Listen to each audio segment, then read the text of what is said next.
পরিত্যক্ত, জীর্ণশীর্ণ ও ভাঙাচোরা ঘরে থাকা সেই সেলিনা বেগমের ভাগ্য সুপ্রসন্ন হয়েছে। ৪ মেয়েকে নিয়ে ভাঙা ঝুপড়িতে থাকা ওই মায়ের মাথা গোজার ঠাঁইটুকু শক্ত হচ্ছে। বাংলাভিশনে প্রতিবেদন প্রকাশের ২৪ ঘণ্টার মধ্যেই সেলিনা বেগমের পরিবারকে সুখবর দিয়েছে শরীয়তপুর জেলা প্রশাসন।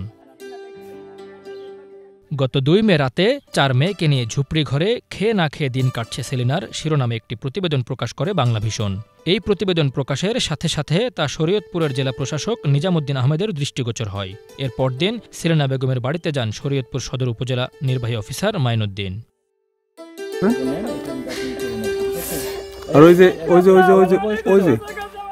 সেলিনা বেগমের দুর্দশার খবর জানার সাথে সাথে ঘর তুলে দেওয়ার আশ্বাস দেন জেলা প্রশাসক নিজামুদ্দিন আহমেদ।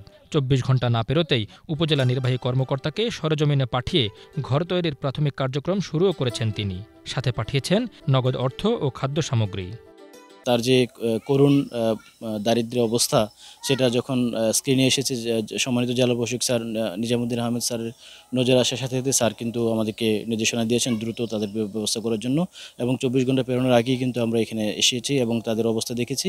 খুব শীঘ্রই আমরা আগামীকাল থেকেই তার ঘরের কাজটা আমরা শুরু করে দিব। ডিসি স্যার নির্দেশনা দিয়েছেন, এটা আমরা দ্রুতই তার বরাদ্দ তিনি আনার ব্যবস্থা করেছেন, আমরা দ্রুতই ঘরটা করে দিব। পাশাপাশি এখন তাকে আমরা আর্থিক সহযোগিতা দিয়েছি, তার খাবারের জন্য শুকনো খাবারের ২ বস্তা শুকনো খাবার দিয়েছি।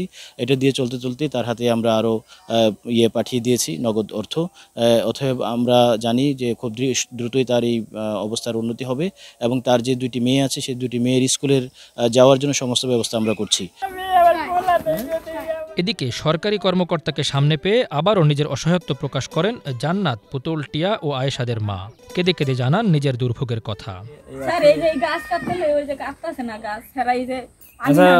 আমার এই যে রান্নাঘরটা আমি উড়াইতে লইছিলাম, 5 জনের তখন বাস করে আনছি।